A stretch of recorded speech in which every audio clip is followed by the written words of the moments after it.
Hi all, അസ്സാം വലൈക്കും വറഹ്മത്തുള്ളാഹി വബറകാതുഹു. Welcome back to our channel. അപ്പോൾ ഇതേ നമ്മുടെ റമളാൻ്റെ രണ്ടാമത്തെ വീഡിയോ ആണ് കേട്ടോ ഇന്ന് പോസ്റ്റ് ചെയ്യാൻ പോകുന്നത്. ഇന്നത്തെ ദിവസം കുറേ പ്രത്യേകതകളൊക്കെ ഉണ്ട്. മെയിൻ പ്രത്യേകത എന്താണെന്ന് വെച്ചാൽ നമ്മുടെ വീടിന് നമ്മുടെ പഴയ വീടിൻ്റെ ഒരു വൈബിലേക്കൊക്കെ മെല്ലെ ഇങ്ങനെ ആക്കിക്കൊണ്ടിരിക്കുകയായിരുന്നു കുറേ ദിവസമായിട്ട്. അപ്പോൾ അതിൻ്റെ ഏകദേശം പണികളൊക്കെ ഇങ്ങനെ ഓരോ ഭാഗമായിട്ട് ഇങ്ങനെ ആയിക്കൊണ്ടിരിക്കുകയാണ്. അപ്പോൾ ഇന്നത്തെ വീഡിയോ കാണുമ്പോൾ നിങ്ങൾക്ക് ആ ഒരു പഴയ വൈബ് കിട്ടിയോ ഇല്ലേ എന്നുള്ളത് ജസ്റ്റ് ഒന്ന് കമൻറ്റ് ചെയ്യണം കേട്ടോ. കാരണം അത്രയും കുറേ എന്നെക്കൊണ്ട് പറ്റുന്ന പോലെ, ഒരുപാടൊന്നുമല്ല എങ്കിൽ പോലും മാക്സിമം ഞാൻ ട്രൈ ചെയ്തിട്ടുണ്ട്. നമ്മളൊരു കാര്യത്തിനും വേണ്ടിയിട്ട് ആഗ്രഹിച്ചിറങ്ങി പുറപ്പെട്ട് അതിനും വേണ്ടിയിട്ട് പണിയെടുക്കണം കേട്ടോ. പണിയെടുത്തിട്ട് അതിൻ്റെ റിസൾട്ട് കിട്ടുമ്പോൾ ഉള്ളൊരു സുഖമല്ലേ, അതൊന്ന് വേറെ തന്നെയാണ്. അപ്പോൾ പിന്നെ ഇന്ന് എനിക്ക് പ്രത്യേകിച്ച് കുറച്ച് ഷൂട്ട് കാര്യങ്ങളൊക്കെ ഇൻസ്റ്റാഗ്രാമിലേക്കും വേണ്ടിയിട്ടുണ്ടായിരുന്നു. അങ്ങനത്തെ ഒരു ദിവസത്തെ എൻ്റെ കാര്യങ്ങളാണ് ഇന്നത്തെ വീഡിയോയിൽ നമ്മൾ ഇൻക്ലൂഡ് ആക്കിയിട്ടുള്ളത്. അപ്പോൾ നിങ്ങൾക്ക് വീഡിയോ ഇഷ്ടമാവുമെന്ന് വിചാരിക്കുന്നു. ഇഷ്ടമായാലും ഒന്ന് ലൈക്ക് ചെയ്യാൻ മറക്കരുത്. അതേപോലെ നിങ്ങളുടെ അഭിപ്രായങ്ങൾ ഒരു ഇമോജി ആയിട്ടെങ്കിലും ജസ്റ്റ് ഒന്ന് കമൻറ്റ് ചെയ്യാം കേട്ടോ. അപ്പോൾ ഷൂട്ടിനും വേണ്ടിയിട്ടുള്ള കാര്യങ്ങളൊക്കെ ഞാൻ നമ്മുടെ ഹാളിൽ ഈ ഒരു ഭാഗത്ത് സെറ്റ് ചെയ്തുകൊണ്ടിരിക്കുകയാണ്. ലൈറ്റിങ്ങിൻ്റെ ഒരു പ്രശ്നമുണ്ട് കേട്ടോ. നമ്മുടെ പഴയ വീട്ടിലെന്ന് പറയുമ്പോൾ അതിനനുസരിച്ചുള്ള ലൈറ്റിങ് കാര്യങ്ങളൊക്കെ ആയിരുന്നു ഞാൻ സെറ്റ് ചെയ്തിട്ടുണ്ടായിരുന്നത്. പക്ഷേ ഇവിടെ സാധാ ട്യൂബ് ലൈറ്റ് മാത്രമേ ഉള്ളൂ. അപ്പോൾ ഞാൻ ട്രൈപോഡ് വെച്ചിട്ടാണ് ചെയ്യുന്നത്. ലൈറ്റിങ്ങിനനുസരിച്ചിട്ട് ഇതിൻ്റെയൊക്കെ ഇത് ചേഞ്ച് ഇങ്ങനെ വരും. അപ്പോൾ ലൈറ്റിങ് കൂടെ ഒന്ന് കറക്റ്റ് ആക്കണം എന്നുണ്ട്. എങ്കിലും ഞാനിത് ഇന്നത്തെ ദിവസം കുറച്ച് ഊർജ്ജമൊക്കെ എന്താ പറയുക ഉണ്ടാക്കി നമ്മുടെ പണികളിലേക്ക് അങ്ങനെ കടന്നിരിക്കുകയാണ് കേട്ടോ. അപ്പോൾ ഇന്ന് നമ്മൾ ഈ വീഡിയോയിൽ എത്ര റെസിപ്പിയാണെന്നറിയോ, മൊത്തം 4 റെസിപ്പീസാണ് നമ്മൾ ഉണ്ടാക്കാനായിട്ട് പോകുന്നത്. പണ്ട് നമ്മൾ ഡെയിലി റമളാൻ വീഡിയോസ് ഇടുമായിരുന്നു കേട്ടോ. ഇപ്പോഴാണ് ആദ്യമായിട്ടാണ് ഇങ്ങനെ 6 ദിവസം കഴിഞ്ഞിട്ടൊക്കെ നെക്സ്റ്റ് വീഡിയോ ചെയ്യുന്നത്. ഇവിടുത്തെ ഓരോരോ സിറ്റുവേഷനും പിന്നെ നമ്മുടേതായിട്ടുള്ള കുറച്ച് ഇതൊക്കെ ഉള്ളതുകൊണ്ട് അങ്ങനെ ഒന്നും ചെയ്യാൻ പറ്റാതെയൊക്കെ ഇരിക്കുകയായിരുന്നു. പക്ഷേ എങ്കിലും ഡെസ്പൈറ്റ് ഇരുന്നാലും കുറച്ച് ദിവസം കഴിഞ്ഞ് ഒന്ന് നീറ്റ് റെഡി ആയിട്ട് വരാനുള്ള ആ ഒരു ഇത് നമ്മൾ കാണിക്കണമല്ലോ, അല്ലാതെ വേറെ വഴിയില്ലല്ലോ. അപ്പോൾ ബേബി ക്യാപ്സിക്കം റാനക്കുട്ടി ബാക്കിൽ നിന്ന് അവൾ ഇങ്ങനെ ഓരോന്ന് പറയും കേട്ടോ. ക്യാപ്സിക്കം എടുത്ത് വായിൽ വെച്ച് നോക്ക്, നല്ല ടേസ്റ്റാണെന്നൊക്കെ പറഞ്ഞിട്ട്. റാനക്കുട്ടിയാണ് ഇപ്പോൾ ഷൂട്ട് ചെയ്തുകൊണ്ടിരിക്കുന്നത്. റാനക്കുട്ടിക്ക് മോഡൽ എക്സാം നടന്നുകൊണ്ടിരിക്കുകയാണ്. അപ്പോൾ അവളുടെ ആ ഒരു അവൈലബിലിറ്റിയും നോക്കിയിട്ടാണ് ഞാൻ ഓരോ കാര്യങ്ങളും ചെയ്യുന്നത് കേട്ടോ. അല്ലാതെ നമുക്ക് ഷൂട്ട് ഇത്രയും റെസിപ്പി കാര്യങ്ങളൊക്കെ ചെയ്യുമ്പോൾ ഒറ്റയ്ക്ക് എന്നെ കൊണ്ട് ചെയ്യാനായിട്ട് പറ്റൂല. അങ്ങനെ ക്യാപ്സിക്കം എല്ലാം കട്ട് ചെയ്ത് വെച്ചിട്ടുണ്ട്. പിന്നെ ഉള്ളി, പിന്നെ വെളുത്തുള്ളി കാര്യങ്ങളൊക്കെ ഇങ്ങനെ കട്ട് ചെയ്ത് നമ്മൾ ഇൻസ്റ്റഗ്രാമിലേക്ക് വീഡിയോ എടുക്കുന്ന സമയത്ത് എല്ലാം പക്ക പെർഫെക്റ്റായിട്ട് എല്ലാം ഇങ്ങനെ ചെയ്ത് നമ്മൾ ആദ്യം തന്നെ അറേഞ്ച് ചെയ്ത് വെക്കും. കാരണം ചെറിയ വീഡിയോ അല്ലേ ഇൻസ്റ്റഗ്രാമിൽ ഇടാൻ പറ്റുള്ളൂ. അതിനുള്ള പ്രിപ്പറേഷൻസാണ് ഈ കാണുന്നത്. ചിക്കൻ ഇതില്ലേ, എന്താ പറയുക, ചിക്കൻ തൈസ് ഇതുപോലെ നീളത്തിൽ കട്ട് ചെയ്തെടുത്ത് വെച്ചിരിക്കുന്നതാണ്. അപ്പോൾ എല്ലാം എടുത്തിട്ട് വന്നിട്ടുണ്ട്. പിന്നെ ഒരു സർപ്രൈസ് ഉണ്ട് കേട്ടോ. പറ്റുകയാണെന്നുണ്ടെങ്കിൽ അത് നെക്സ്റ്റ് വീഡിയോയിൽ ഞാൻ കാണിച്ചു തരാം. പറഞ്ഞിട്ട് കാര്യമില്ല, നിങ്ങൾക്ക് കണ്ടു കഴിഞ്ഞാൽ ഭയങ്കര ഹാപ്പി ആവും. അതുകൊണ്ടാണ് ഞാനിതിൽ കാണിക്കാത്തത് കേട്ടോ. അത് പിന്നെ കാണിച്ചു തരാം. ഇപ്പോൾ ഹാളിൽ നിന്നാണ് കേട്ടോ നമ്മൾ ഹാൾ മീൻസ് ഡൈനിങ് സ്പേസിൻ്റെ ആ ഒരു ഭാഗത്തു നിന്നാണ് കുക്ക് ചെയ്യുന്നത്. ചിക്കൻ എല്ലാം ഇതുപോലെ നീളത്തിൽ കട്ട് ചെയ്തെടുത്തിട്ടുണ്ട്. നമ്മുടെ ഫസ്റ്റ് റെസിപ്പി എന്താണെന്ന് വെച്ചാൽ കുനാഫ ഡോയിൽ ചിക്കൻ പൊരിച്ചെടുക്കുന്നതാണ് കേട്ടോ. അതിലേക്ക് ഫസ്റ്റ് ചില്ലി ചിക്കൻ മസാല ഇട്ടു, പിന്നെ പാപ്രിക്ക പൗഡർ, പിന്നെ കുറച്ച് സീസണിങ് പൗഡേഴ്സ്, പിന്നെ മുട്ട, ആവശ്യത്തിന് ഉപ്പ്, ഇതെല്ലാം കൂടി ഇട്ടിട്ട് നമുക്ക് ഒരു അരമണിക്കൂറെങ്കിലും മാരിനേറ്റ് ചെയ്ത് ഫ്രിഡ്ജിൽ വെക്കണം കേട്ടോ. ഞാൻ ഇതിൻ്റെ ഷോർട്ട് വീഡിയോ ഇട്ടപ്പോൾ അതിൽ വന്ന ഒരു കമൻറ്റ്, ഒരു കമൻറ്റല്ല, ഒരുപാട് കമൻറ്റ് എന്ന് പറയുന്നത് എങ്ങനെയാണെന്നറിയോ, അപ്പോൾ ചിക്കൻ വേവണ്ടേ, കുനാഫോഡോ പെട്ടെന്ന് ഇതായി കിട്ടും, ക്രിസ്പി ആവും, ഉള്ളിലത്തെ ചിക്കൻ വെന്തിട്ടുണ്ടാവില്ല എന്നൊക്കെ പറഞ്ഞിട്ട്. ട്രസ്റ്റ് മീ, നമ്മളെങ്ങനെയാണ് ചെയ്യുന്നത് നോക്ക്. പെട്ടെന്ന് നമുക്ക് ചെയ്തെടുക്കാനും പറ്റും, അതുപോലെ നല്ല അടിപൊളി ടേസ്റ്റും ഉണ്ടാവും. ഞാൻ കുറച്ച് കുനാഫ ഡോ എടുത്തിട്ട് അതുപോലെ മെൽറ്റ് ചെയ്ത ബട്ടർ ഉണ്ടായിരുന്നു, അത് അതിൻ്റെ മേലെ ഒന്ന് സ്പ്രെഡ് ചെയ്ത് കൊടുത്തിട്ടുണ്ട്. പിന്നെ നമ്മൾ ഫ്രിഡ്ജിൽ വെച്ചിരുന്ന നമ്മുടെ ചിക്കൻ മാരിനേറ്റ് ചെയ്തത് എടുത്തു. ഇതിലിപ്പോൾ ചില്ലി ചിക്കൻ മസാല തന്നെ ഇടണം എന്നൊന്നുമില്ല. നിങ്ങൾക്ക് എന്തൊക്കെ സ്പൈസസ് ആഡ് ചെയ്ത് വെക്കാൻ പറ്റുമോ അങ്ങനെ ചെയ്യാം. ചിലർ ഈ ചിക്കൻ ഹാഫ് ബോയിൽ ആക്കി എടുത്തിട്ട് ഇതിനകത്തേക്ക് വെക്കും, അങ്ങനെയും ചെയ്യാം. അതല്ലാതെ ഇതുപോലെ ചെയ്താലും വെന്ത് കിട്ടും, ഉറപ്പാണ്. കാരണം മട്ടനോ അല്ലെങ്കിൽ ബീഫോ പോലെ ചിക്കന് വേവില്ല. ജസ്റ്റ് നമ്മൾ ഏതെങ്കിലും ഒരു പാനിലിട്ട് ഒന്ന് നോക്കുമ്പോഴേക്കും അതിൻ്റെ കളർ മാറിയിട്ട് വെന്ത് വരുന്നില്ലേ, അത് നമ്മളൊന്ന് മനസ്സിലാക്കിയാൽ മതി. പക്ഷേ ഇതിൽ ശ്രദ്ധിക്കേണ്ട ഒരു കാര്യമുണ്ട്, അത് ഞാൻ പറഞ്ഞുതരാം കേട്ടോ. അപ്പോൾ ഇതുപോലെ റോൾ ചെയ്തെടുക്കുക. ആദ്യത്തെ റോളൊക്കെ എൻ്റെ പൊട്ടത്തരം കൊണ്ട് ഞാൻ ചെയ്തത്, ഞാൻ ഫസ്റ്റ് ടൈമാണ് കേട്ടോ അത് ട്രൈ ചെയ്യുന്നത്. ഞാൻ കുറേ കുനാഫൻ്റെ ഇതെടുത്തു. ഇത്രയും നമുക്ക് ആവശ്യമില്ല. ചെറിയ പീസ് എടുത്തിട്ട് കുറച്ച് മാത്രം എടുത്തിട്ട് റോൾ ചെയ്താൽ മതിയായിരുന്നു. പക്ഷെ ആദ്യമൊക്കെ ഞാൻ അങ്ങനെ ചെയ്തു. അത് കുറച്ച് സ്പേസ് കൂടുതലുള്ള വലിയ സാധനമായി പോയിട്ടാണ്. പക്ഷേ എങ്കിലും കുഴപ്പമൊന്നുമില്ല, നമുക്ക് കൂടുതൽ എണ്ണ വേണമെന്ന് മാത്രമേ ഉള്ളൂ. അപ്പോൾ ഷൂട്ട് ചെയ്യുന്ന സമയത്ത് ഇങ്ങനെയാണ് അതിൻ്റെ ഒരു ബാക്ക്ഗ്രൗണ്ട് ഉണ്ടാവൽ. കുട്ടികൾ ചുറ്റും ഉണ്ടാവും, അവരിങ്ങനെ നോക്കി നിൽക്കും. പിന്നെ ഹയാനെ ഞാൻ മനഃപൂർവ്വം വിളിച്ചതാട്ടോ, അല്ലാന്നുണ്ടെങ്കിൽ സ്ക്രീനിൽ പോയി നിൽക്കുന്നു പറഞ്ഞിട്ട്. അപ്പോൾ അവനും വന്നിട്ട് ഇങ്ങനെ, ഞാൻ വൈഫൈ ഓഫാക്കി, അപ്പോൾ അവനും കൂടെ ജോയിൻ ചെയ്തിട്ടുണ്ടായിരുന്നു. പിന്നെ അത് വീഡിയോ കാണുന്ന പോലെ അത്ര എളുപ്പമുള്ളൊരു പ്രോസസ്സേ അല്ല. ഒരുപാട് മണിക്കൂറുകളെടുത്ത് ഒക്കെ ചെയ്യുന്നൊരു സംഭവമാണ്. പിന്നെ നമ്മൾ ഷൂട്ട് ചെയ്യുമ്പോൾ വീട്ടിൽ നിൽക്കുന്ന കോലത്തിലൊന്നും നമുക്ക് വരാൻ പറ്റില്ല. അപ്പോൾ നമ്മൾ അത്യാവശ്യം പുറത്തേക്കൊക്കെ ഇട്ടിട്ട് പോകണ പോലെയുള്ള ഡ്രസ്സൊക്കെ ഇട്ട് ചൂടെടുത്ത് ഈ ലൈറ്റും വെച്ച് കുക്ക് ചെയ്ത് എൻ്റെ ഒന്നും പറയണ്ട. പക്ഷേ ഒരു സന്തോഷം എന്താണെന്ന് വെച്ചാൽ നമ്മൾ ആ വീഡിയോ പോസ്റ്റ് ചെയ്യുന്ന സമയത്ത് നിങ്ങൾ ഒരുപാട് പേരുടെ പോസിറ്റീവായിട്ടുള്ള ഫീഡ്ബാക്ക് കാര്യങ്ങളൊക്കെ കിട്ടുമ്പോൾ ഭയങ്കര സന്തോഷമാണ് കേട്ടോ. ഇനി ഞാനൊരു കാസ്റ്റ് അയൺ പാത്രത്തിലാണ് ഇത് ഉണ്ടാക്കിയെടുക്കുന്നത്. എണ്ണ നല്ലോണം ചൂടായതിന് ശേഷം നമ്മുടെ ഈ കുനാഫ സംഭവങ്ങൾ അതിലേക്ക് ഇട്ടിട്ട് സിമ്മിലാക്കി വെക്കുക. ചെറിയ ലോ ഫ്ലെയിമിൽ നമ്മൾ കുക്ക് ചെയ്ത് കഴിഞ്ഞാൽ കുനാഫോടോ നമുക്ക് കരിഞ്ഞു പോവില്ല. ഉള്ളിലുള്ള ചിക്കൻ നന്നായിട്ട് വെന്തും നമുക്ക് കിട്ടും. ടെൻഷൻ അടിക്കേ വേണ്ട, ട്രസ്റ്റ് മീ, അടിപൊളിയായിട്ട് വെന്ത് കിട്ടും. നിങ്ങൾക്ക് ആർക്കെങ്കിലും ഇത് ട്രൈ ചെയ്യണം, ആരെങ്കിലുമൊക്കെ ഗസ്റ്റ് വരുന്നുണ്ട്, നോമ്പ് തുറയൊക്കെ വരുന്നുണ്ട് എന്നുണ്ടെങ്കിൽ ഈസി ആയിട്ട് ഉണ്ടാക്കിയെടുക്കാൻ പറ്റിയ നല്ലൊരു സ്നാക്കാണ് കേട്ടോ ഇഫ്താറിനൊക്കെ. പിന്നെ ഇന്നത്തെ ഈ ഒരു ഇത്രയും റെസിപ്പി ഉണ്ടാക്കലിന് മറ്റൊരു ഇതും കൂടി ഉണ്ട്. നമ്മുടെ നൈബേഴ്സിനും ഫ്രണ്ട്സിനൊക്കെ ഒരു 4 ഇഫ്താർ ബോക്സ് നമ്മൾ കൊടുക്കുന്നുണ്ട്. ബോക്സ് മീൻസ് നമ്മുടെ ലഞ്ച് ബോക്സ് ഇല്ലേ, അതിൽ എല്ലാം അറേഞ്ച് ചെയ്ത് വെച്ചിട്ട് നല്ല ഭംഗിയാക്കിയിട്ട് അവർക്ക് നോമ്പ് തുറക്കുള്ള ആ ഒരു ചെറിയൊരു ഇത് എന്നിട്ട് ആക്കുന്നുണ്ട് കേട്ടോ.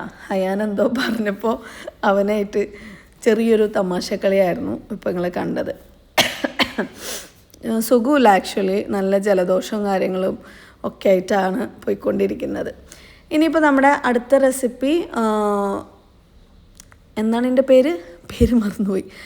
പഫ് പാസ്ട്രി വെച്ചിട്ട് ഒരു സ്വീറ്റ് റെസിപ്പിയാണ് ഉണ്ടാക്കുന്നത്. അപ്പോൾ ആ ഒരു ഷീറ്റ് എടുത്തിട്ട് അതിലേക്ക് മെൽറ്റ് ചെയ്ത ബട്ടർ ഇതുപോലെ ആക്കുന്നുണ്ട്. ഇത് റനക്കുട്ടീൻ്റെ റെസിപ്പിയാണ് കേട്ടോ.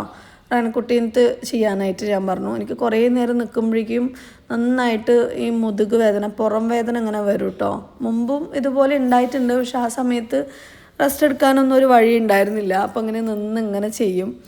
അപ്പോൾ ഇപ്പോൾ പിന്നെ റനക്കുട്ടി കുറച്ചും കൂടെ വലുതല്ല. അപ്പോൾ ഞാൻ റനക്കുട്ടീനോട് പറഞ്ഞു അത് നീ ഒന്ന് ചെയ്യുമോന്ന്. പിന്നെ അത് ഒരെണ്ണം മാത്രം ഞാൻ ജസ്റ്റ് ഇങ്ങനെ ഫോൾഡ് ചെയ്ത് കൊടുത്തു. ഇതുപോലെ കട്ട് ചെയ്തിട്ട് 2 സൈഡും ഒന്ന് ഫോൾഡ് ചെയ്യുക. സെൻറ്ററിൽ നമ്മൾ ന്യൂട്ടല്ലയാണ് ഫില്ല് ചെയ്തിട്ടുണ്ടായിരുന്നത്. നിങ്ങൾക്ക് ചോക്ലേറ്റ് ഉണ്ടെന്നുണ്ടെങ്കിൽ അത് വേണമെങ്കിൽ ഫില്ല് ചെയ്യാം. എന്നിട്ട് ഓവനിൽ 180 ഡിഗ്രിയിൽ ഒരു 15 മിനിറ്റാണ് ബേക്ക് ചെയ്യാനും വേണ്ടിയിട്ട് വെച്ചിട്ടുണ്ടായിരുന്നത്. അപ്പോൾ അത് ബേക്ക് ചെയ്ത് വരുന്ന സമയമാകുമ്പോഴേക്കും നമുക്ക് നമ്മുടെ സെക്കൻഡ് റെസിപ്പിക്ക് വേണ്ട ഫില്ലിങ്സ് ഉണ്ടാക്കാമെന്ന് വിചാരിച്ചിട്ട് അതിലേക്ക് കയറി. ഹയാൻകുട്ടനത്ത് വെള്ളം കലക്കാൻ പറഞ്ഞു. ഞാൻ നാരങ്ങ വെള്ളം ഞാൻ കുടിക്കൂല കേട്ടോ. ഒന്നാമത് തണുപ്പും പിന്നെ വയ്യ, പിന്നെ വെറുതെ ഷുഗർ കയറ്റണം. ഞാൻ കുടിക്കുകയാണെങ്കിൽ ജ്യൂസ് കുറച്ച് മധുരത്തിലാണെങ്കിലും കുടിച്ചാൽ കുഴപ്പമില്ല എന്ന് വിചാരിക്കുന്ന ആളാണ്. അപ്പോൾ എനിക്ക് നാരങ്ങ വെള്ളം ഇഷ്ടമല്ല. അപ്പോൾ അവർക്ക് വേണമെങ്കിൽ നിങ്ങൾ എന്നെ കലക്കിക്കോ എന്ന് പറഞ്ഞ്. പിന്നെ അതേ ഒരു പാൻ വെച്ച് കൊടുത്തിട്ടുണ്ട്. പാൻ ചൂടായതിന് ശേഷം അതിലേക്ക് ബട്ടർ ഇട്ട് കൊടുക്കുന്നുണ്ട്. നേരത്തെ മെൽറ്റ് ചെയ്ത് വെച്ചിരിക്കുന്ന ബാലൻസ് ബട്ടറും കൂടെ അതിലേക്ക് ഇട്ട് കൊടുത്തു. എന്നിട്ട് ഗാർലിക്ക് ചെറുതായിട്ട് കട്ട് ചെയ്ത് വെച്ചിരുന്നതാണ്, അതും കൂടെ ഇട്ട് കൊടുക്കുന്നുണ്ട്. ആവശ്യത്തിന് ഉപ്പ് ഇട്ട് കൊടുത്തിട്ട് ഒന്ന് സോട്ട് ചെയ്തെടുക്കുക. ഗാർലിക് ഗോൾഡൻ കളർ വരുന്ന സമയത്ത് 3 സവാളയാണ് കട്ട് ചെയ്ത് വെച്ചിട്ടുണ്ടായിരുന്നത്. അതിൽ ഒരു 90% സവാളയും ഞാൻ ഇതിലേക്ക് ഇട്ടിട്ടുണ്ട് കേട്ടോ. ചെറുതായിട്ട് കട്ട് ചെയ്ത് വെച്ചിരുന്നതാണ്. ഫില്ലിങ്സിന് അങ്ങനെ ആകുമ്പോൾ നമുക്ക് ഭയങ്കര ജ്യൂസി ആൻഡ് ടേസ്റ്റി ആയിട്ടുണ്ടാവും കേട്ടോ. ഇത് വന്നിട്ട് മിൻസ്ഡ് ചിക്കനാണ്. നമ്മൾ മുമ്പേ യൂസ് ചെയ്യുന്ന ഒരു ചിക്കനാണ്. കുറച്ച് ദിവസമായിട്ട് വാങ്ങിയിട്ടൊന്നും ഉണ്ടായിരുന്നില്ല. അപ്പോൾ ലാസ്റ്റ് നമ്മൾ ഷോപ്പ് ചെയ്യാൻ പോയ സമയത്ത് അതൊക്കെ കുറച്ചൊന്ന് സ്റ്റോർ ചെയ്ത് വെച്ചു കേട്ടോ. അപ്പോൾ അതൊന്ന് വാഷ് ചെയ്തെടുക്കുന്നുണ്ട്. വാഷ് ചെയ്തെടുത്തപ്പോൾ നല്ല വെള്ളത്തിൽ തന്നെയാണ് വാഷ് ചെയ്തത്. അപ്പോൾ ലാസ്റ്റ് വെള്ളത്തിൽ കുറച്ചിങ്ങനെ ചിക്കൻ്റെ പീസസൊക്കെ ബാലൻസ് ഉണ്ടായിരുന്നു. അപ്പോൾ എനിക്കത് കളയേണ്ട തോന്നിയിട്ട് പെട്ടെന്ന് തോന്നി ഒരു സൂപ്പും കൂടെ ആക്കാം. വെജിറ്റബിൾസും ചിക്കനും ഇട്ടിട്ടുള്ള ഒരു സൂപ്പ് കുട്ടികൾക്ക് ഭയങ്കര ഇഷ്ടമാണ്. അപ്പോൾ അനാന്ത് ചോദിച്ചപ്പോൾ ശരി അമ്മി സൂപ്പും കൂടി ഉണ്ടാക്കാമെന്ന് പറഞ്ഞു. അപ്പോൾ 2 പണിയും പെട്ടെന്ന് ഒപ്പമാവുമല്ലോ പറഞ്ഞിട്ട് അങ്ങനെ ചെയ്തതാണ് കേട്ടോ. എപ്പോഴും ഞാൻ ഓരോന്ന് ഉണ്ടാക്കുമ്പോൾ അങ്ങനെയായിരിക്കും ഈ റെസിപ്പീസ് ആഡ് ആവുന്നത്. അങ്ങനെ ഇപ്പുറത്ത് നമ്മുടെ ഫില്ലിങ്സിന് വേണ്ടിയിട്ടുള്ള സംഭവമാണ് നമ്മുടെ സവാള വഴണ്ട വന്നപ്പോൾ അതിലേക്ക് ചിക്കൻ ഇട്ട് കൊടുത്തിട്ടുണ്ട്. അപ്പോൾ ഇത് സൂപ്പിന് വേണ്ടിയിട്ടുള്ള പണിയാണ്. ഈ ചെറിയ ഇതിൽ ഒരു ബട്ടർ ഇട്ട് കൊടുത്തിട്ടുണ്ട്. ഇതിലേക്ക് ഇഞ്ചി വെളുത്തുള്ളി പേസ്റ്റ് ഇട്ടിട്ട് നന്നായിട്ടൊന്ന് വഴറ്റിയെടുക്കുന്നുണ്ട്. അതിൻ്റെ ആ ഒരു പച്ചമണം പോകുന്ന വരെ. ഇഞ്ചി വേണം നിർബന്ധമില്ല, നിങ്ങൾ വെളുത്തുള്ളി മാത്രം ഇടുകയാണെങ്കിലും നന്നായിരിക്കും കേട്ടോ. പിന്നെ ഇഞ്ചി നമ്മൾ യൂസ് ചെയ്യുമ്പോൾ ഗ്യാസ് കുറഞ്ഞു കിട്ടും. പിന്നെ ബാക്കി കുറച്ചുണ്ടായിരുന്ന സവാള ഉണ്ടല്ലോ, അത് സൂപ്പിലേക്ക് ഉപയോഗിക്കാൻ വേണ്ടിയിട്ടാണ് മാറ്റി വെച്ചിട്ടുണ്ടായിരുന്നത്. അതിലൊരു ഹാഫ് പോർഷൻ ഇതിലേക്ക് ഇട്ട് കൊടുത്തിട്ടുണ്ട്. എന്നിട്ട് ആവശ്യത്തിന് കുരുമുളകും കൂടെ ഇട്ട് കൊടുത്തു. അതിൻ്റെ ഒപ്പം തന്നെ ഫില്ലിങ്സിലേക്കും കുരുമുളക് പൊടി ഇട്ട് കൊടുക്കുന്നുണ്ട് കേട്ടോ. 2 പണി ഒപ്പമാണ് ചെയ്യുന്നത്, കൺഫ്യൂഷൻ ആവണ്ട. പിന്നെ നമ്മുടെ സൂപ്പിലേക്ക് ഗ്രീൻ പീസ്, നമ്മുടെ കയ്യിൽ അപ്പം എന്തൊക്കെ വെജിറ്റബിൾസ് ഉണ്ടോ അത് നമുക്ക് ആഡ് ചെയ്യാം. എൻ്റെ കയ്യിൽ ഗ്രീൻ പീസ് ഉണ്ടായിരുന്നു, സ്വീറ്റ് കോണും ആണ് കേട്ടോ ഉണ്ടായിരുന്നത്. ഇത് നമ്മുടെ സ്പ്രിംഗ് റോളിൻ്റെ ഫില്ലിംഗ് ആണ്. അതിൻ്റെ മെയിൻ ഇൻഗ്രീഡിയൻ്റ് എന്ന് പറയുമ്പോൾ ചിക്കനും ഈ ഒരു ബെൽ പെപ്പറും ആണ്. അതായത് എന്താ പറയുക, എന്തിന് ക്യാപ്സിക്കം ഒരു 3 ക്യാപ്സിക്കമാണ് ഞാൻ ഇട്ടിട്ടുണ്ടായിരുന്നത്. പച്ച കളറാണ് എടുത്തിട്ടുള്ളത് കേട്ടോ. വേറെ കളേഴ്സ് ഉണ്ടായിരുന്നു, പക്ഷെ ഞാൻ ടേബിളിൽ ഭംഗിക്ക് വേണ്ടി വെച്ചു ഗൈസ്, ഉപയോഗിച്ചില്ല. എന്നിട്ട് ബെൽ പെപ്പർ ഏറ്റവും ലാസ്റ്റാണ് കേട്ടോ നമ്മൾ ഇട്ട് കൊടുക്കുന്നത്. കാരണം ആദ്യം തന്നെ ഇട്ട് കഴിഞ്ഞാൽ ഓവർ വെന്തിട്ട് അങ്ങനെ കുഴഞ്ഞു പോകും. കുഴയാൻ പാടില്ല, ജസ്റ്റ് ഒന്ന് വെന്ത് കിട്ടിയാൽ മതി. പിന്നെ കുറച്ച് കുരുമുളക് പൊടി ഇട്ടു. പിന്നെ ഇപ്പുറത്ത് സൂപ്പിൻ്റെ പണിയാണ്. സ്വീറ്റ് കോൺ അതിലേക്ക് ഇട്ട് കൊടുത്തിട്ടുണ്ട്. വീണ്ടും കുരുമുളക് പൊടി ഇട്ടു. പിന്നെ ഇതിലേക്ക് കുറച്ച് പാപ്രിക്ക പൗഡറാണ് കേട്ടോ ഇട്ട് കൊടുക്കുന്നത്. മറ്റതൊന്ന് ഇളക്കി കൊടുക്കുന്നുണ്ട്. എന്നിട്ട് അതൊന്ന് വെന്ത് വന്നതിന് ശേഷം നമ്മളിപ്പുറത്ത് ചിക്കൻ വേവിച്ചിട്ടുണ്ടായിരുന്നു സൂപ്പിന് വേണ്ടിയിട്ട്. ആ ചിക്കനും വെള്ളവും കൂടിയുള്ള ആ ഒരു മിശ്രിതത്തിലേക്ക് നമ്മുടെ വെജിറ്റബിൾസ് ഇതുപോലെ ആഡ് ചെയ്ത് കൊടുക്കുന്നുണ്ട് കേട്ടോ. ഇത് ഭയങ്കര ഹെൽത്തി ആയിട്ടുള്ള വെയിറ്റ് ലോസിനൊക്കെ യൂസ് ചെയ്യാൻ പറ്റുന്ന നല്ലൊരു സൂപ്പാണ്. നിങ്ങൾ ട്രൈ ചെയ്ത് നോക്കണം. നമ്മുടെ സ്പ്രിംഗ് റോളിലുള്ള ഈ ഒരു മിക്സ് നമുക്ക് റെഡി ആയിക്കൊണ്ട് വരുന്നുണ്ട്.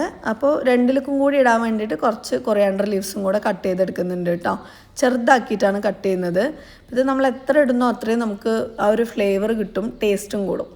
അപ്പോൾ അതിൻ്റെ ഒരു 75% നമ്മുടെ ഈ ഒരു മിക്സിലേക്കും ബാക്കിയുള്ളത് നമ്മുടെ സൂപ്പിൻ്റെ മിക്സിലേക്കും ഇട്ട് കൊടുക്കുന്നുണ്ട്. ഈ സമയം ആകുമ്പോഴേക്കും നമ്മുടെ പഫ് പാസ്ട്രി റെഡി ആയിട്ടുണ്ട് കേട്ടോ. ഇനി നമ്മുടെ സൂപ്പിലേക്കുള്ള സംഭവമാണ് ഞാൻ എടുത്തിട്ടുള്ളത്. റാഗി പൗഡറാണ്, അതായത് മുത്താരി പൗഡർ, കോറയില്ലേ ആ സാധനം നന്നായിട്ടൊന്ന് മിക്സ് ചെയ്ത് കൊടുക്കുന്നുണ്ട്. ഇതിലേക്ക് നമ്മൾ മൈദയോ അങ്ങനത്തെ സംഭവങ്ങളോ ഒന്നും തന്നെ യൂസ് ചെയ്തിട്ടില്ല. അതുകൊണ്ടാണ് ഞാൻ ആദ്യം തന്നെ പറഞ്ഞത് ഹെൽത്തി ആണ് എന്നുള്ളത്. ചെറിയ കുട്ടികൾ കുറച്ച് കഴിഞ്ഞ് ഈ മുത്താരി ഒന്നും കലക്കി കൊടുത്താൽ കഴിക്കില്ലല്ലോ. അങ്ങനെയുള്ളവർക്ക് ഇതുപോലെ സൂപ്പാക്കിയിട്ട് ഇട്ട് കൊടുത്താൽ ഇത് റാഗീൻ്റെ സൂപ്പാണെന്ന് തോന്നിയേയില്ല, അത്രയും ടേസ്റ്റ് ആയിരിക്കും. നിങ്ങൾ ശ്രദ്ധിച്ചിട്ടുണ്ടോയെന്ന് അറിയില്ല, നമ്മുടെ പഴയ വീഡിയോസിലൊക്കെ ഞാൻ മാക്സിമം ഇതുപോലെ റാഗി പൗഡർ ഒക്കെ യൂസ് ചെയ്തിട്ടാണ് നമ്മൾ സൂപ്പ് ഉണ്ടാക്കുന്നത് കേട്ടോ. ആ ഒരു മിശ്രിതം ഇതിലേക്ക് ഇട്ട് കൊടുത്തിട്ടുണ്ട്. നമുക്കൊന്ന് തിക്കനായിട്ട് കിട്ടും. സൂപ്പ് എന്ന് പറയുമ്പോൾ ഒരു സ്ലൈമി പോലെയല്ല, കുറച്ചൊന്ന് തിക്കായിട്ട് വരുന്ന ഒരു ഇതുണ്ടല്ലോ, അതിന് വേണ്ടിയിട്ടാണ്. ചിലപ്പോൾ കോൺഫ്ലവറൊക്കെ അല്ലേ നമ്മൾ കൂടുതലായിട്ട് മിക്സ് ചെയ്ത് കൊടുക്കുന്നത്, അതിന് പകരമാണ് റാഗി പൗഡർ മിക്സ് ചെയ്തത്. ഇനി അതൊന്നെല്ലാം കൂടെ ആയിട്ടൊന്ന് മിക്സായി വെന്ത് വരട്ടെ കേട്ടോ. ചിക്കൻ നമ്മൾ എത്രത്തോളം ഇടണോ അത്രത്തോളം അതിന് ടേസ്റ്റും കൂടും. ഓക്കെ, അപ്പോഴേക്കും ഇത് ഓപ്പൺ ചെയ്ത് വെച്ചിട്ടുണ്ട്. നമ്മൾ ഈ ഓവൻ കാര്യങ്ങളൊന്നും അവിടെ നിന്ന് കൊണ്ടുവന്നിട്ടില്ല, ഉള്ളത് ഈ ഒരു സംഭവമാണ് കേട്ടോ. അപ്പോൾ അതിൽ ഉണ്ടാക്കിയതാണ്. ഇനിയിപ്പോൾ ടേബിളിൽ കൊണ്ടുവന്ന് ഇതെല്ലാം അറേഞ്ച് ചെയ്ത് വെക്കുന്ന പരിപാടിയാണ്. ഇത് അറേഞ്ച് ചെയ്തതിന് ശേഷം നമുക്ക് സ്പ്രിംഗ് റോൾ ചെയ്തിട്ട് പൊരിച്ചെടുക്കണം കേട്ടോ. നമ്മുടെ പഴയ പാത്രങ്ങളൊക്കെ നിങ്ങൾ കാണുന്നുണ്ടല്ലേ, ആ ഒരു പഴയ വൈബ് വന്നില്ലേന്ന്, അതാണ് ഞാൻ ചോദിച്ചത്. മേലെന്ന് 2-3 ദിവസം മുമ്പ് എല്ലാ സാധനങ്ങളും താഴെ ഇറക്കി, ഇനിയും ഇറക്കിയില്ലെങ്കിൽ എൻ്റെ കൺട്രോൾ പോകുമെന്നും പറഞ്ഞിട്ട് ഞാൻ മൊത്തത്തിൽ നമ്മുടെ സ്റ്റാഫിനെയൊക്കെ കൊണ്ട് സാധനങ്ങളൊക്കെ ഇറക്കിപ്പിച്ച് എല്ലാം ഓരോ ഭാഗത്ത് കിട്ടിയ ഭാഗത്തൊക്കെ അറേഞ്ച് ചെയ്ത് വെക്കലും പിടിക്കലും ഒക്കെയുള്ള അങ്ങനെ കുറച്ച് പരിപാടികളൊക്കെ ആയിരുന്നു. എനിക്ക് എല്ലാം നമ്മുടെ കയ്യെത്തുന്ന ദൂരത്തുണ്ടെങ്കിൽ മാത്രമേ നമുക്ക് എന്തെങ്കിലും ചെയ്യാനായിട്ട് പറ്റുള്ളൂ കേട്ടോ. അല്ലാന്നുണ്ടെങ്കിൽ അത് ചെയ്യാനും പറ്റൂല, ചെയ്യാൻ പറ്റിയില്ല എന്ന് വിചാരിച്ചിട്ടുള്ള ഡിപ്രഷനും കൂടി ഉണ്ടാവും, സ്ട്രെസ്സും കൂടി ഉണ്ടാവും. ഇപ്പോൾ എന്തോ ഒരു മനസ്സിന് കുറച്ചൊരു സമാധാനം കിട്ടിയിട്ടുണ്ട് എല്ലാം ഒന്ന് സെറ്റ് ചെയ്തപ്പോൾ. പിന്നെ അതേ നമ്മുടെ ഫില്ലിങ്സ് വെച്ചിട്ട് സ്പ്രിംഗ് റോൾ ഷീറ്റിൽ വെച്ചിട്ട് ഇതുപോലെ റോൾ ചെയ്തെടുക്കുന്നുണ്ട്. അത്യാവശ്യം എല്ലാം ഒന്ന് റോൾ ചെയ്തെടുത്തിട്ടുണ്ട് കേട്ടോ. നമ്മുടെ ചുച്ചുക്കുട്ടി അടുത്ത് തന്നെ നിന്നിട്ട് ഹെൽപ്പ് ചെയ്യുന്നുണ്ടായിരുന്നു. ചെറിയൊരു ക്ലിപ്പ് എടുത്തതാണ്. ഇവർ കുനാഫയുടെ ആ ഒരു ചിക്കൻ കുനാഫയില്ലേ, വെന്തിട്ടുണ്ടോ എന്നൊക്കെ നിങ്ങളുടെ സംശയം ചോദിച്ചില്ലേ, നന്നായിട്ട് വെന്തിട്ടുണ്ട്. നോമ്പ് തുറന്നതിന് ശേഷമാണ് കേട്ടോ അവർ കഴിക്കുന്നത്. നോമ്പ് തുറക്കുമ്പോൾ എനിക്കിത് പണികൾ ചെയ്യാൻ കംപ്ലീറ്റ് ആയിട്ടുണ്ടായിരുന്നില്ല. അപ്പോൾ ടേബിളിലായത് അവർക്ക് കൊണ്ട് വെച്ചിട്ട് നിങ്ങൾ കഴിച്ചോ, ഞാൻ ബാക്കി കാര്യങ്ങൾ ചെയ്തിട്ട് ഷൂട്ടും കൂടെ കംപ്ലീറ്റ് ആക്കട്ടെ എന്ന് പറഞ്ഞിട്ട് ഞാൻ ബാക്കി പണിയിലേക്ക് വന്നു കേട്ടോ. അതുകൊണ്ട് നോമ്പ് തുറക്കുന്ന ആ ഒരു ക്ലിപ്സ് കാര്യങ്ങളൊന്നും ഇതിൽ ആഡ് ചെയ്യാനായിട്ട് പറ്റിയിട്ടുണ്ടായിരുന്നില്ല. കാരണം ഉണ്ടായിരുന്നില്ല അങ്ങനെ ഒരു നോമ്പ് തുറ. എല്ലാവരും ഈത്തപ്പഴം എടുത്തിട്ട് അവനവൻ പറ്റിയത് കഴിച്ചു. പിന്നെ അതേ സ്പ്രിംഗ് റോൾ ഷീറ്റിലുണ്ടാക്കിയ നമ്മുടെ സ്പ്രിംഗ് റോളും പണി കഴിഞ്ഞിട്ടുണ്ട്. ഒരു ഗോൾഡൻ ബ്രൗൺ ആകുമ്പോൾ എടുത്ത് വെച്ചു. ടേബിളെല്ലാം സെറ്റ് ചെയ്തു. ഫ്രൂട്ട്സിൽ തണ്ണിമത്തനാണ് ഉണ്ടായിട്ടുണ്ടായിരുന്നത്. അപ്പോൾ അതും കൂടെ ഒന്ന് കട്ട് ചെയ്ത് വെച്ചു. ഇനി നമുക്ക് നമ്മുടെ ലഞ്ച് ബോക്സ് പ്രിപ്പയർ ചെയ്യണ പോലെ റമദാൻ ബോക്സ് പ്രിപ്പയർ ചെയ്യുന്നതാണ് കേട്ടോ അടുത്തൊരു പരിപാടി എന്ന് പറയുമ്പോൾ. അപ്പോൾ ഇതെല്ലാം നമുക്ക് പക്ക നീറ്റ് ആൻഡ് ക്ലീൻ ആയിട്ട് നമുക്ക് ചെയ്യണം. അങ്ങനെ ദേ ആ ഒരു ക്ലിപ്സാണ് കേട്ടോ നിങ്ങളിപ്പോൾ കണ്ടുകൊണ്ടിരിക്കുന്നത്. ഈ ഒരു ബോക്സിലാക്കുമ്പോൾ എല്ലാം സെപ്പറേറ്റ് ഇങ്ങനെ വേറെ വേറെ വെക്കാനും പറ്റും, നല്ല ഭംഗിയുണ്ടാവും. അതുകൊണ്ട് ഞാൻ കുറേ ആലോചിച്ചു ഏത് ബോക്സിലാണ് വെച്ച് കൊടുക്കുക എന്നൊക്കെ പറഞ്ഞിട്ട്. അപ്പോൾ ഇങ്ങനെ നോക്കിയപ്പോഴാണ് നമ്മുടെ മുമ്പ് നമ്മൾ യൂസ് ചെയ്തിരുന്ന ഈ ഒരു ബോക്സസ് ഉണ്ടായിരുന്നത്. അപ്പോൾ ഓരോ കമ്പാർട്ട്മെൻറ്റിലും ഈത്തപ്പഴം, സ്പ്രിംഗ് റോള്, നമ്മുടെ kunafa chicken, puff pastry, fruits, അങ്ങനെ എല്ലാം സെപ്പറേറ്റ് ആയിട്ട് വെച്ചിട്ട് കാണാൻ തന്നെ നല്ല ഭംഗിയായിരുന്നു. അത്ര നേരം പണികളൊക്കെ ചെയ്തപ്പോൾ സീരിയസ്ലി നല്ലോണം ബാക്ക് പെയിനും കാര്യങ്ങളും ഒക്കെ തന്നെ ഉണ്ടായിരുന്നു. നോമ്പ് തുറന്നിട്ട് ഒന്നും കഴിക്കാൻ പോലും പറ്റിയിട്ടുണ്ടായിരുന്നില്ല. ജസ്റ്റ് വെള്ളം കുടിച്ച് പിന്നെ റനക്കുട്ടി എൻ്റെ വായിലേക്ക് കൊണ്ടുവന്ന് ഒരു കഷ്ണം കുനാഫിൻ്റെ ഇത് കഴിക്കാനായിട്ട് തന്നു. അത്ര മാത്രം കഴിച്ചിട്ടാണ് പിന്നെ ബാക്കിയുള്ള പരിപാടികളൊക്കെ ചെയ്തത് കേട്ടോ. ഇത്രയും പണികളൊക്കെ ചെയ്തിട്ട് നമുക്ക് ലാസ്റ്റ് കിട്ടുന്ന ഒരു മെയിൻ സന്തോഷം എന്ന് പറയുമ്പോൾ അവരൊക്കെ ഭയങ്കര ഹാപ്പി ആയിട്ട് കുട്ടികൾക്ക് ഞാൻ ഇതുപോലെയുള്ള സാധനങ്ങളൊക്കെ ഉണ്ടാക്കുന്നത് ഭയങ്കര ഇഷ്ടമാണ് കേട്ടോ. അമ്മി എനിക്ക് വേണ്ടിയിട്ടാണോ ഉണ്ടാക്കുന്നത് എന്ന് പറഞ്ഞിട്ട് ഇങ്ങനെ ഇച്ചു ബേബിയൊക്കെ പുറകെ ഇങ്ങനെ നടക്കും. അപ്പോൾ അവർ കഴിച്ച് കാണുമ്പോൾ നമുക്ക് ഭയങ്കര ഒരു ഹാപ്പിനെസ് ആവും. നമ്മൾ അത്രയും നേരം നിന്ന് ഓരോ കാര്യങ്ങൾ ചെയ്താലും അവർക്ക് ഇഷ്ടമായല്ലോ എന്നുള്ള ഒരു ഇത്. പിന്നെ നമ്മുടെ ക്യാപ്സിക്കം ഫില്ലിംഗ് ഉണ്ടല്ലോ, നിങ്ങൾ ട്രൈ ചെയ്ത് നോക്കണം. കയ്പുണ്ടാവുമോ എന്നൊക്കെ തോന്നും. കയ്പൊന്നും ഉണ്ടാവില്ല. അതിനൊരു പ്രത്യേകതരം ടേസ്റ്റാണ് ചിക്കനൊക്കെ ഇട്ട് ചെയ്യുന്ന സമയത്ത്. അടിപൊളിയാണ്. അപ്പോൾ നോമ്പിന് ഒന്ന് ട്രൈ ചെയ്ത് നോക്കൂ കേട്ടോ. ഇനി എന്തെങ്കിലും ഫില്ലിങ്സ് ഉണ്ടാക്കുന്ന സമയത്ത് ക്യാപ്സിക്കം കൂടി മെയിൻ ഇൻഗ്രീഡിയൻ്റ് ആയിട്ട് ഇടണം. ചിക്കൻ്റെ കൂടെ ആകുമ്പോൾ കുറച്ചും കൂടെ നന്നായിരിക്കും. പിന്നെ എല്ലാ ലഞ്ച് ബോക്സും എല്ലാ റമദാൻ ബോക്സും ഇഫ്താർ ബോക്സും നമ്മൾ ഇതുപോലെ റാപ്പ് ചെയ്തെടുത്തു കേട്ടോ. അതിന് മൂടി കാര്യങ്ങളൊന്നും ഉണ്ടായിരുന്നില്ല. അപ്പോൾ പിന്നെ ഇങ്ങനെ റാപ്പ് ചെയ്തു. ഇതെന്തായാലും നല്ല ഉപകാരമുള്ളൊരു സംഭവം. ഇനി ആർക്കെങ്കിലുമൊക്കെ എന്തെങ്കിലുമൊക്കെ കൊടുക്കുകയാണെങ്കിൽ ഇങ്ങനെ ഭംഗിയിൽ കൊടുക്കാമല്ലോ. അങ്ങനെ പിന്നെ അതേ നമ്മുടെ ചുച്ചുക്കുട്ടി നമ്മുടെ സ്പ്രിംഗ് റോളും കൂടെ കഴിക്കുകയാണ്. അത് ശരിക്കും ഉള്ളിൽ നല്ല ജ്യൂസി ആയിട്ട് നല്ല ടേസ്റ്റ് ഉണ്ടായിരുന്നു. പിന്നെ അതേ ഞാൻ ഇവിടെ നൈബേഴ്സിന് 2 വീട്ടിലേക്കാണ് നമ്മൾ കൊടുത്തിട്ടുണ്ടായിരുന്നത്. 2 വീട്ടിലും 2 പേരാണുള്ളത് കേട്ടോ. അങ്ങനെ ആദ്യത്തെ കൊണ്ട് കൊടുത്തു. പിന്നെ അതിന് ശേഷം അടുത്ത വീട്ടിലേക്ക് പോവാണ്. ഞാനത് എന്താ ഓടിപ്പാനി പോകണമെന്ന് വെച്ചാൽ മഗ്‌രിബ് നിസ്കരിച്ചിട്ടുണ്ടായിരുന്നില്ല. അപ്പോൾ ഇത് കൊടുത്തിട്ട് പോയിട്ട് വേഗം മഗ്‌രിബ് നിസ്കരിക്കാമെന്ന് പറഞ്ഞിട്ട് ഇറങ്ങിയതായിരുന്നു കേട്ടോ. കാരണം അവർ നോമ്പ് തുറന്ന എല്ലാ ഭക്ഷണം എല്ലാം കഴിച്ച് കഴിഞ്ഞിട്ട് ഇത് കൊണ്ട് കൊടുക്കുന്നതിലൊരു ഇതില്ലല്ലോ. അതിനും വേണ്ടിയിട്ട് പെട്ടെന്നെല്ലാം റെഡിയാക്കിയിട്ട് അങ്ങനെ കൊണ്ട് കൊടുക്കുകയായിരുന്നു. അൽഹംദുലില്ലാ അന്നത്തെ ദിവസം അങ്ങനെ ഒരു സമാധാനം കിട്ടും. ഞാൻ ചെയ്യാനുള്ള കാര്യങ്ങൾ ഇന്നത്തേക്ക് ചെയ്തു എന്ന് തോന്നുന്ന സമയത്ത് ആ ഒരു സമാധാനത്തോടെ. പിന്നെ നമസ്കാരം കാര്യങ്ങളൊക്കെ കഴിഞ്ഞു. നമസ്കാരം കഴിഞ്ഞാൽ എപ്പോഴും മുമ്പ് ഹെയ്സും ചുച്ചും ഒക്കെ ചെറുതായിരിക്കുമ്പോൾ 2 പേരും 2 കാലിലും വന്നിരുന്ന് ഇങ്ങനെ ദുആ ചെയ്യുമ്പോൾ എൻ്റെ കൂടെ കൈയെടുത്ത് ഇങ്ങനെ ഇരിക്കും. ഇപ്പോൾ പിന്നെ അവർ കുറച്ച് വലിയ കുട്ടികളായതുകൊണ്ട് ഇരിക്കാൻ വരാനൊരു മടിയൊക്കെ ഉണ്ട് കേട്ടോ. അപ്പോൾ നമ്മുടെ ചുച്ചുക്കുട്ടി വന്ന മടിയിലിരുന്നു. കുറേ പ്രാർത്ഥിക്കുകയാണ് ആൾ എൻ്റെ കൂടെ. അങ്ങനെ നമ്മുടെ പ്രാർത്ഥന കാര്യങ്ങളൊക്കെ ആ സൈഡിൽ നടന്നുകൊണ്ടിരിക്കുമ്പോഴാണ് നമ്മുടെ റനക്കുട്ടി സൂപ്പ് എടുത്തിട്ട് വന്നിട്ടുണ്ട്. സൂപ്പിൻ്റെ കാര്യം ഞാൻ ശരിക്കും മറന്നുപോയി. അവർക്ക് കൊടുക്കാനും മറന്നുപോയി, പിന്നെ കഴിക്കാനും മറന്നുപോയി. ഒന്നും കഴിച്ചിട്ടൊന്നും ഉണ്ടായിരുന്നില്ല. അപ്പോൾ റനക്കുട്ടി അടിപൊളിയായിട്ടുണ്ട് അമ്മി സൂപ്പ് എന്ന് പറഞ്ഞിട്ട് അവൾ കൊണ്ടുവന്നതാണ് കേട്ടോ. നമുക്കിത് എത്ര വേണമെങ്കിലും ലൂസായിട്ട് ഉണ്ടാക്കാം, കുറച്ചും കൂടെ വെള്ളമൊക്കെ ഒഴിച്ചാൽ. ഞാൻ പിന്നെ ഒരുപാട് വെള്ളമൊന്നും ഒഴിച്ചില്ല. അതിൻ്റെ ഒരു ടേസ്റ്റ് കുറയണ്ടെന്ന് പറഞ്ഞിട്ട് കുറച്ച് കുടിച്ചാലും അത്യാവശ്യം ആ ഒരു റിച്ച് ആയിട്ട് തന്നെ മക്കൾ കുടിച്ചോട്ടെ എന്ന് വിചാരിച്ചിട്ട്. പിന്നെ നമ്മളൊരു ഇഫ്താർ ബോക്സ് എൻ്റെ ഒരു ഫ്രണ്ടിനും പിന്നെ ഒരെണ്ണം എൻ്റെ അമ്മാൻ്റെ വീട്ടിലേക്കും അങ്ങനെയാണ് കേട്ടോ കൊടുത്തിട്ടുണ്ടായിരുന്നത്. അത് കുട്ടികൾ കൊണ്ടുപോയി കൊടുക്കുക ചെയ്തത്. അപ്പോൾ ഇന്നത്തെ ഒരു വീഡിയോയും വിശേഷങ്ങളും ഒക്കെ നിങ്ങൾക്ക് ഇഷ്ടമായിട്ടുണ്ടാവുമെന്ന് വിചാരിക്കുന്നു. പൊതുവേ ഞാനിങ്ങനെ കുറേ റെസിപ്പീസൊക്കെ ഇടുന്ന വീഡിയോസ് നിങ്ങൾക്ക് ഭയങ്കര ഇഷ്ടമാണെന്ന് എനിക്ക് തോന്നിയിട്ടുണ്ട്. ഒരുപാട് പേര് അങ്ങനെ കമൻറ്റ്സ് ചെയ്തിട്ടുണ്ട്. ഞാൻ പട്ടിപ്പണിയെടുത്ത് നിങ്ങൾക്ക് ഭയങ്കര ഇഷ്ടമാവുമെന്ന് ഞാനിങ്ങനെ പറയാറുണ്ട് ചിലപ്പോൾ. അങ്ങനെയല്ല കേട്ടോ, ജസ്റ്റ് ഒരു ജോക്ക് പറഞ്ഞാണ്. ഒരുപാട് സന്തോഷമുണ്ട്. ഇതുവരെയും സപ്പോർട്ട് ചെയ്ത എല്ലാവരോടും ഒരുപാട് താങ്ക്സ് ഉണ്ട്. അപ്പോൾ മറ്റൊരു വീഡിയോയിൽ കാണുന്നവരെ ഇൻഷാല്ലാ ബൈ ബൈ, ടേക്ക് കെയർ, അസ്സലാമു അലൈക്കും.